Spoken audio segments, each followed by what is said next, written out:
It's time to take a ride on the Steelers Afternoon Drive with our co-hosts, Alan Saunders and Zachary Smith.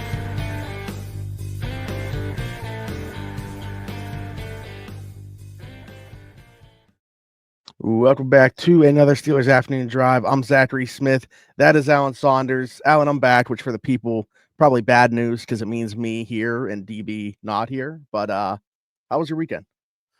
Oh, what's a weekend? I've been busy. We'll dive into what you were doing this weekend a little bit. I'm off.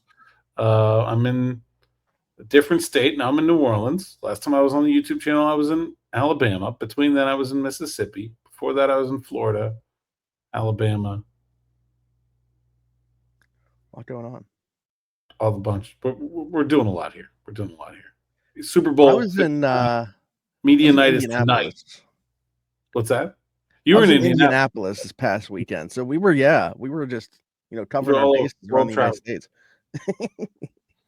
No, but good stuff. We'll dive into some of the stuff that you had going on this past weekend here in a little bit. But today, I'm sitting there, I refreshed Twitter, and all of a sudden, like 50 tweets within 1 minute regarding Myles Garrett, the Cleveland Browns superstar edge rusher, requesting a trade, putting out his own statement to do so.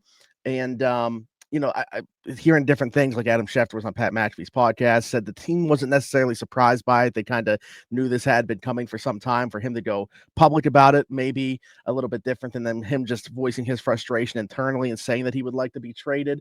What do we make of this? Do we feel like this is a realistic possibility that it could go down this path? Because we've seen, even just within the last 2 seasons, I know that we use this example just because it's kind of Steelers related because they were involved in those talks, but like Deebo Samuel, Brandon Ayuk back-to-back years requested trades from the San Francisco 49ers. Neither one ended up getting dealt. Both got contract extensions. Is this just a play for Myles to get a new contract from the Browns, or do we feel like there's really a divorce coming here? Yeah, T. Higgins and Trey Hendrickson both last offseason. Yeah. This feels different to me. This feels like he's breaking up with them. That's what it feels like. Like this wasn't like those were always like, well, they were centered around a contract negotiation, right? All those trade requests were guys that were, in the last year of their contract, and Garrett is entering the last year of his contract, but that had sort of had some public discussions with the team, some back and forth about what the plan should be. There's just been none of that. I mean, I assume they've started talks with Garrett about a contract, but I would assume. Mm-hmm. I don't know. This feels different to me. I don't really know if I can put my finger on why. Maybe the personal statement, Well, how about the last part of it, like right before he signs off? It takes kind of a shot. To go from Cleveland to Canton. Yeah, it's to go. Yeah. It was always to compete for and win a Super Bowl. So, I mean, I think he's very clearly saying that has no faith that the Cleveland Browns are the organization to be with if he wants to accomplish winning a Super Bowl. Yeah, and saying it with his own words, like Trey Hendrickson, it was always like leaked. Trey Hendrickson requested a trade, and then he kind of said, "Nah, maybe I did, maybe I did." I mean, like this just feels different. I mean, maybe some fences can be mended. I don't know, but like if I were to place a wager right now, I'd say Myles Garrett is not a Cleveland Brown in 2025. Okay. Is that it's hard to justify, I think, from a team perspective, trading a player that good. But when you take off those goggles, because it should be hard for the fan base to part with a player like that who's been so good for them and really one of the reasons to continue to root for that team. But it kind of gives them an opportunity, right? To with where they are as a franchise right now, coming off the season that they are, having that QB contract they do attach them right now, it would kind of give them the ability to kind of reset. I mean, he wouldn't be, in my opinion, the only guy that they would need to move on to do so, but it kind of lets them hit the hard reset button. And I don't know if they'll get it right the next time, but it would sure give them a lot of draft capital to give them a better shot at doing so. So I don't know. I think that from that approach, you can look at it and say maybe it is best for both parties, not just Myles, to make this happen. Yeah, I mean, Chubb's a free agent. You don't have to sign him back. Get yourself some comp picks. Trade Garrett away, cut Watson, bite the bullet on the huge cap hit this year, Probably have to like trade away Ward to make the cap work if you're doing all that, whatever. Get some more draft picks. Like, yeah, I don't think it's a crazy idea. Like usually it is, but I mean the Browns were already so bad, and like how are they going to get better? Like I don't see how you can. Like, they're not even going to get that much for him. Like you always lose these trade when you're trading a player of that caliber. You're always going to lose the trade. Like there just is not enough draft picks to make up for losing. That's what I was going to go to next. What you thought the compensation would be like? Because I know Schefter was talking about the most comparable one that he could come up with was Khalil Mack at 27 years old being traded for what he was. But it's like it was Khalil Mack a 2 and a 5 or something like that for 2 1s, a 3 and a 6 or something. Like there's pieces going both ways. I don't know what it ultimately equated out to being, but like, and that's no. Khalil Mack was awesome, and he was obviously more awesome at 27 than he is in his later years. But I think Myles Garrett obviously even a step above that. But like you said, it's hard. Is a team gonna if they're already saying that they wouldn't take 2 first? I don't know if that offer would end up being on the table, and if they would take it if it were actually offered. But like, how much more would any team be willing to give than 2 firsts? I would be kind of surprised if they got that. Brian Burns just went for a 2nd and a 5th or something like that. Second and 5th, yeah. I mean, he's not that much. I mean, he's definitely not. And new contract, obviously. Yeah, yeah. And the new team's going to have to sign a new contract. So it's not like a situation where you're getting like when the Steelers traded for Minkah, right? Where they were getting him for 4 years. This is a little different. I mean, I think 2 firsts would be at the outside of hope for them. Probably more like maybe like a 1st and 2 seconds or something like that. A 1st, 2nd, and 3rd, and something. Maybe they can find a quarterback out of this trade. I don't know. You know, maybe you trade him to New England and you like get Joe Milton back, and then you start him this year if you're the Browns, something like that. I don't know. I think they're in bad shape. I think the real question about whether to do that comes down to, do they believe in one of these 2 guys at quarterback at number 2? Because if they do, then maybe it's worth trying to keep the team together so you're not playing a rookie quarterback in front of nothing. You know, like if they believe in Ward or Sanders and they're going to pick one of them at number 2, then maybe the plan is, hey, you got to find a way to compete this year or at least be competitive. On the other hand, they could, you know, draft that guy and not play him. I don't know. That doesn't seem like their style. My biggest takeaway from all of this was Juju was right. The Browns is the Browns. They got the best player in the NFL, and they found a way to screw it up. And the trickle down effect of it happening, right? Like I saw one of their beat reporters say, you know, Joe Bitonio has said potentially him deciding to play football or not hinges on what happens with Myles Garrett. So, you know, does Joe Bitonio retire if they trade Myles Garrett? And then there's another hole that they would have on their football team. Like I just, again, it goes back to if I was a Browns fan and I had faith in them being able to, you know, right the ship and rebuild this thing, if they were to strip it down from the studs, maybe I can make the case for that being that way. But with what you're saying, I fully agree. The Browns is the Browns. It won't even matter.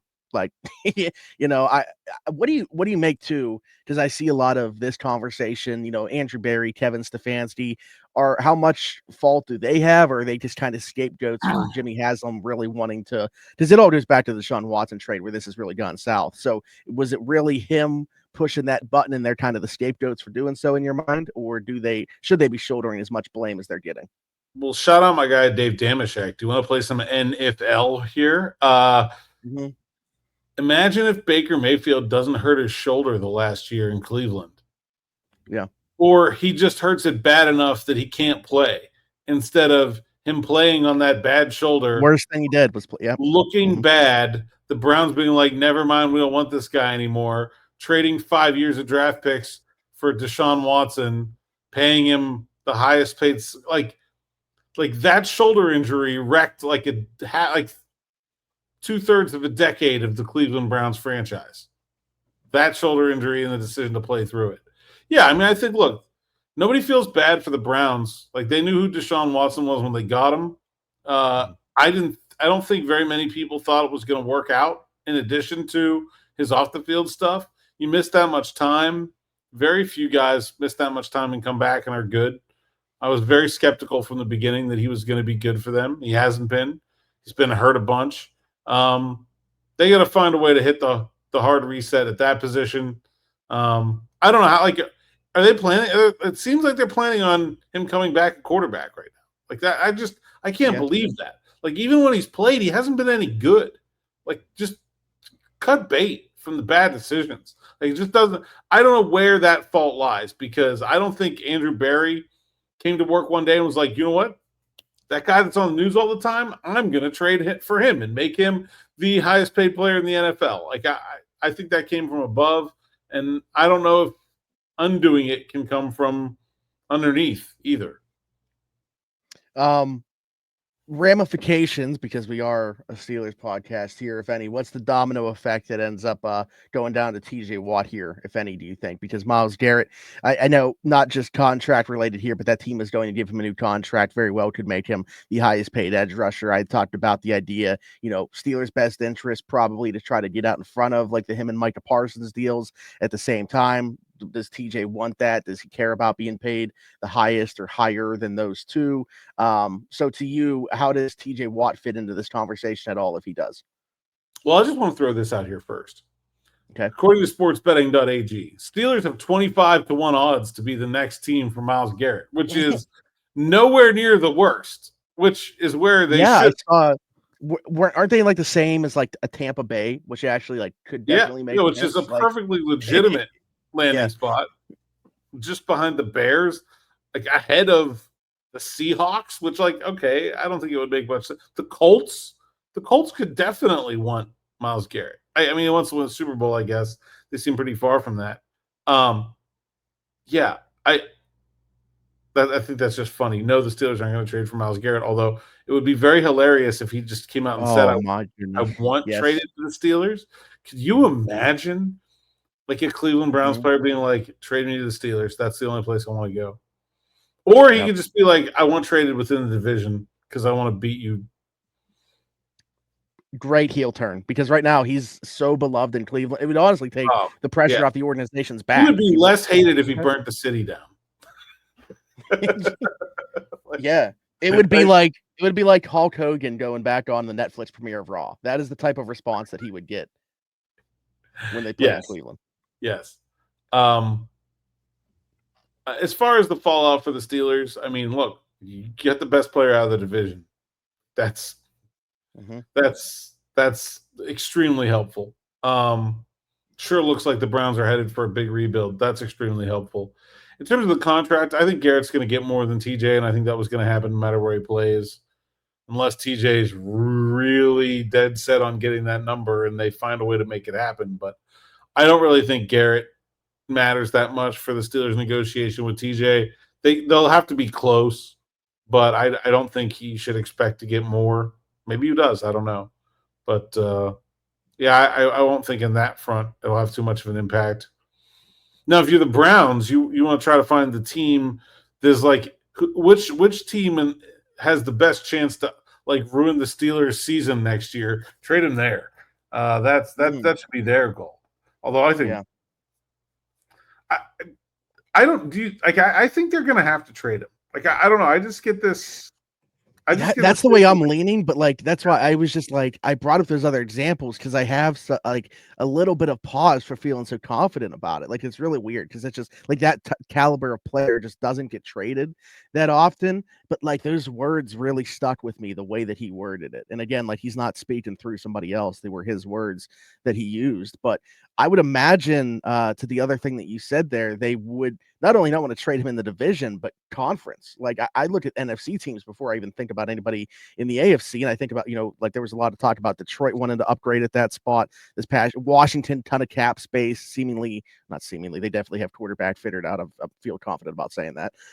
And, they could certainly use a splash on that side of the ball.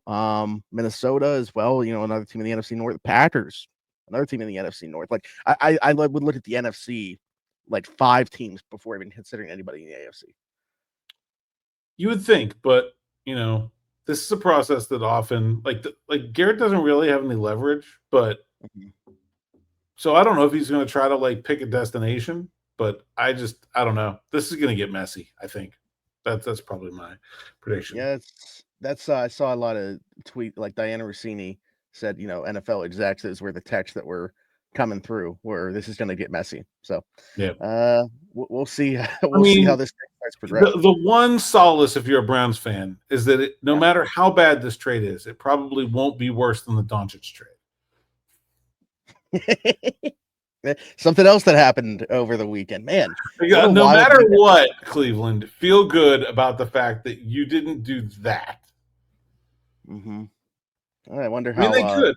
Mark Cuban's feeling right could. now. They could like trade him for Nick Bosa and like Isaac Garendo, which should basically be like the equivalent of the trade. But Isaac Garendo, yeah. Hey, they need a back. Nick Chubb is out of there. So, all right, let's talk about the weekend that you had down at the Pro Bowl. You mentioned a couple things to me, some talking points from players, but I'm just curious, like the experience in general. You had talked to me before. I think this was going back weeks on here about like even the maybe not going to cover. The Steelers end up having tied for the second most players representing in the Pro Bowl. Certainly made sense to be here. What was the experience like? And because have you been to it in this setting? Okay, yeah, that was my first Pro Bowl, so I really had no idea what to expect. Went to practice on Saturday. Practice. There was not much practicing going on. Half the guys don't even play in the game because it's flag football and 7-on-7. So it's basically just like skill position guys. Like none of the linemen did anything all week. And they make like $40,000 for the losing team and like 90-some thousand for the winning team. So it's like not a bad gig to just sit there on the bench and collect $40,000. I mean, and a trip to Disney World. Like, sign me up for that. I'll be a Pro Bowl, whatever. So we got to talk to players on Saturday. Talked to Minkah, Isaac Seumalo, Miles Killebrew, and Patrick Queen that day, and then I talked to Cam after the game yesterday. Got some good stuff. Lots of stuff at the site, SteelersNow.com. Queen talking about the new linebackers coach. Seumalo talking about potentially retiring. So it was good. Good, worthwhile trip for me. I like the format of the Pro Bowl this way. Okay. Like, I get it that like they got to find a better way to get the big guys involved, but like watching people like half play football is not interesting to me. I watch practice every day, and like I don't need to watch it again. You mentioned the Seumalo thing. I think that's interesting because we kind of like kept going back one way or another over the last couple of weeks. We kept finding our way back to that topic because somebody would ask about interior offensive linemen, the potential drafting one. Then we come back to that. Somebody would ask about, is the door still open for James Daniels? Well, we come back to that. It's his first Pro Bowl. He talked about, it's funny because I saw, I don't know if this was like, if you were part of the discussion when he said this, but I guess he said to somebody that like brought it up. He wasn't making a big deal about it because it took like people dropping out for him to be there. So I appreciate that he was just like honest about it as well. But is that something that is even like on his mind right now? Is he giving it any thought? Do you think that it sounded like he will this off season give it any thought, or where's he at? Yeah, he said he hadn't really given it any thought. Sounds like he's pretty committed to coming back at this point. So, I think that was a piece of news to come out of that. Not that like I was necessarily expecting him to, but I think it's just good to, put somebody on the record and said, yeah, I haven't even thought about it. So, okay, fair enough. Doesn't mean he can't at some point, but I mean, I think usually you give that answer if you're not really thinking about it. Right. Where I was with it was like, I don't think he's going to, but if tomorrow I woke up and he did, it wouldn't shock me. Yeah, I agree with that. That's like where I was at with it. You mentioned that you like the format of the Pro Bowl. Well, if you were in Cam Heyward were the only two people in a room, you'd be one person in that room that did, the other person wouldn't. Cam, it's probably because of, like you said, you got to find a way to get the big guys involved. I assume that is the reason that he is not a fan of this particular format. Yeah, he was playing cards on the bench during the game yesterday. Best thing ever. Yeah, I mean, he wants to play real football, which I love about Cam and I appreciate. I just don't know how many guys you're going to get to play real football. And is it worth doing if your starting Pro Bowl guys are like the 8th and 9th best at their position? Like, I don't know. I don't get the sense that there's much appetite for that from the league, from the teams, or from the rest of the players. I like the other stuff, like relay race thing, the tug of war, that stuff's cool. Oh my God, the best part of the entire day was punt skee ball. I don't know, they called it a different name, but it was basically punt skee ball, right? You got the little or punt beer pong, whatever you want to call it. They got the holes and they got a punt. The punters went into double overtime, sudden death shootout. Dude, these guys were so hyped. Both teams were going nuts. Like, that's the part of it. It's like these guys are so competitive that you could watch them compete at anything and it would be entertaining. So, like, why play fake football? I don't know. I'm cool with the format. I thought it was fun. There were a lot of people there. I don't know I don't think it was a sellout, but the stadium was pretty full from where I was sitting. I was surprised. Like, I don't know if the ratings are back, but I mean, there were a lot of people there. It's a thing that people like. I don't know. It gets a lot of hate. I think it's undeserved. Some splash plays from Minkah Fitzpatrick in the Pro Bowl, including a pick six of Check's notes, Jackson Smith and Jigba, which just goes to show how fun this thing is and how ridiculous it can get at times. But he didn't talk about, you mentioned he talked about the Olympics and wanting to play in them. So it was interesting, like, hearing you say, talk about the Pro Bowl with other guys, but Minkah bring up the Olympics and his desire to play in them. I think that's interesting because we've talked a little bit in the past about like NFL involvement within them. What's your thought on it, and what was his sentiment? Yeah, I think the flag football part of it, like, your position in the NFL doesn't matter when it comes to flag football. Like, I think they should just let everybody play. Like, and maybe like come up with like have like 3 teams per. So you have like 3 teams per conference, right? Like, just divide the Pro Bowlers up into 3 teams, like one for each quarterback, right? So you would have had like a Russ AFC team, a Drake May AFC team, and a Joe Burrow AFC team, and then like, yeah, maybe one of them has Cam Heyward as a tight end, maybe one of them has Quentin Nelson as a running back. Like, whatever. Who cares? It'd be fun. Yeah. And then play 3 games, AFC, NFC, and add up the score or whatever. I think that could be fun. Just get them involved. I mean, it sucks that they're in the Pro Bowl and they're sitting there, and I don't think the position matters. I also think like the other stuff is fun, and you can still have that skills thing on Thursday night, but like with flag football going into the Olympics, like Roger Goodell talking today here at the Super Bowl about the NFL possibly creating a women's flag football league. Like, why not lean into it? Why not make that the showcase instead of like one of 30 things you're doing?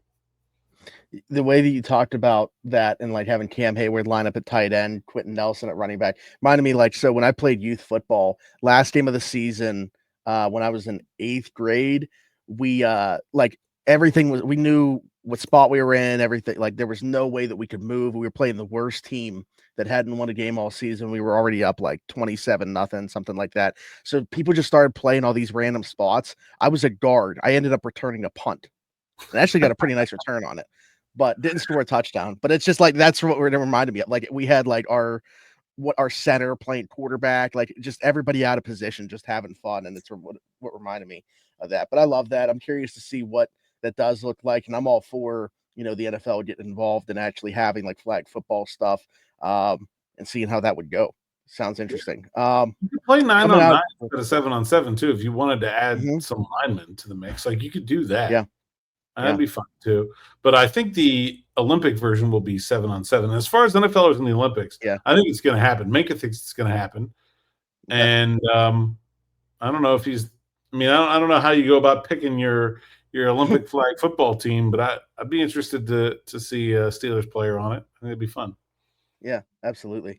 Alan, coming out of this weekend, obviously you mentioned all just jumping around from place to place. We saw the Senior Bowl take place, saw the Shrine Bowl take place actually even before that, but you dropped a mock draft over the weekend. Is this mock draft 1.0? It's not. This is like mock draft 0.5. Okay. All right, fair enough. I just do it every year of just the players from the Senior Bowl. Okay, gotcha. So like just something kind of fun, and maybe like just to try to wrap up the week of like, here are guys that I think I saw that are really good fits for the Steelers. Okay, that I think. And we mentioned like the Steelers' long-standing history of taking at least one player from the Senior Bowl. So Do you recall if you've done this in the past? How's the track record of Yeah, this first one? I've got 2 straight second-round picks. I got Zach Frazier last year and Keanu Benton in 2023. All right. So what are we looking at for the 2025 mock draft 0.5 out of the Senior Bowl? I got Ole Miss D tackle Walter Nolan in the first round. I think he was really the only reasonable pick there. Yeah. I guess you could really like Shamar Stewart, and I don't know what you're going to do with an edge, but okay. You think it's a little too high for Thomas, the cornerback out of? Yeah, I got Thomas in the second round at 52. Okay. I think he's probably going to end up going higher than that, but that's kind of where his stock is right now. I thought he was awesome this week. Really impressive. I went with Jaden Higgins from Iowa State in the third round. Big wide receiver, fluid, good hands. Not like the fastest guy in the world, but I think he's a pretty good player. I went with Devin Neal from Kansas, who I think is an absolutely perfect fit for Arthur Smith's offense in the fourth round. Went back to D tackle again with Darius Alexander from Toledo in the fifth round. I love this guy. He screams Steeler, super athletic. And then I went with Tyler Shook from Louisville in the seventh round, just because I felt like I needed to get a quarterback. And I also double dipped at running back, Marcus Yarns from Delaware, as a kickoff returner. I think he's got some bursts. So it's some great open field moves. He took more ankles than anybody else the week of the Senior Bowl, I'd say. If you were asking me right now, I think either Higgins or Neal would be the one in the third or fourth. I think those are the two that you would be your Pettin and Zach Frazier continue that trend. If you got one of them, I think it's within there right now. All right. I think this is like, I'm not saying this is, I mean, I use like mock draft database average, so it's like supposed to be realistic. I think several of these guys after good weeks of the Senior Bowl are going to see their stock rise. I think this would be an incredibly good draft. Yeah, absolutely. And I'm not even on Nolan, but like just the depth from there is spectacular. Yeah. And it might be something where it's like a roundup, right? Like if it's Devin Neal in the third round, but you happened last year, or like I had them taking Benton with the first of their. No, maybe I had them taking Benton in the third round. They took him with their second that year. Yeah, I think that's what happened. Okay, yeah, that would make sense. All right, good stuff. Speaking of Keanu Benton, part of the Steelers defensive front right now, we got a question kind of pertaining to that and their ability to adjust to teams on offense. This comes from Tevin Carter. First off, he called me Big Dog, so appreciate him coming out of the gates like that. Not sure if he's Carter on Twitter is. I called him the other day, fellow ball knower. He's got some ballage. He's got. Okay. All right. Word. All right, so I have a question for you and Alan. He said we don't have to read it on the pod. I'm not sure exactly where Tevin thought we would have this conversation, but of course we're having it on the pod. I don't think there's anything wrong with them running a 3-4 base or their 2-4-5 nickel. I know finding ways to dial up pressure is a hot topic, but is there something else they should or shouldn't be doing from a fundamental standpoint? NFL offenses have come so far. Just feels like there's maybe some core principle adjustments needed to take place in order to keep up. I'm not somebody that's always saying fire everybody on defense every time a linebacker ends up on a wide receiver, because I know what happens. But in 2025, I don't think that's the best path forward anymore. And that's just one example. Appreciate the work.